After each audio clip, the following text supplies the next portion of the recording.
तर चला नमस्कार मित्रांनो, गुड मॉर्निंग. तुमचं स्वागत आहे विनोदच्या ब्लॉगमध्ये. आज पण सुरुवात मग 10व्यापासूनच झाली. गेलतो खडवलीला, तर बघा कसं ताणलेलं ऊन मस्त ना, पब्लिक पण फुल होती. त्याच्यामध्ये इकडे पोरावी टाकल्या पण गेलत्या. आपल्या चपलीचा लोगो खरले, या लोगोच्या गाड्या म्हणतात लय महागात. आता कशा महागात आपला त्यावर आकडा पण नाही. तसाच इकडे राख्या भाई बघा कसं तयारीने गेल. पोरा इथं पेट्या खायला लाजत होती न, मग सगळ्यांच्या पेट्या मी जमा केल्या न, फक्त आत्तान घेतल्या. त्याच्यामध्ये आत्ता घेतल्या 2-4 व्हिडिओ काय उरवला नाही, स्टिकर बनवलं पोरावर. तसाच लगे गेलो मॅचची बघायला गेलो तो भादाण्याला होत्या चिंबीपाड्यावाल्यांच्या मॅची. तिथं बसलेलं झाडाखाली मस्त आनंद घेत होतो. तिथं आला गोलवाला भैया, लगेच घेतला लिंबू सरबत.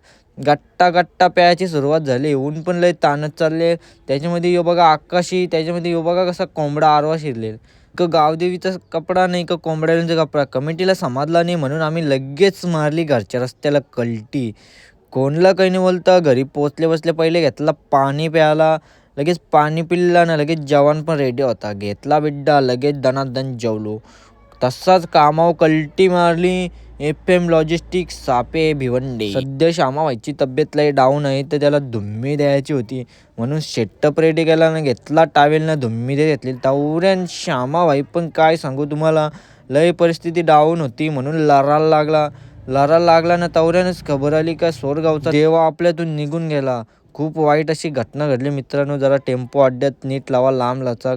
आणि देवाच्या मैतावर गेलो तर तिथं पब्लिक फुल होते आणि चालू सीझनचा बेतात पब्लिकचा भिताड असा सोरगाव एक्सप्रेस देवा आपल्यातून अचानकपणे निघून गेला. त्याला भावपूर्ण श्रद्धांजली.